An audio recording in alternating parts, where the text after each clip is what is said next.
why in our body kay kanang makuan siya ba ma-exercise.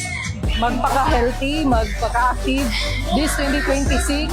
Feeling na mo karon nga naka-finish yun eh.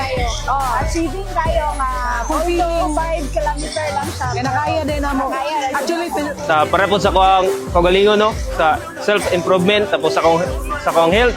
Aside na nahuman ako ni, na finish na ko, na fulfill na ko akong dream nga ma-conquer na ko ni nga sitwasyon na kinabuhi bitaw nga.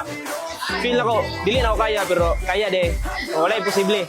Kung wala, sulayan lang yun. Won't stop it all till I got it.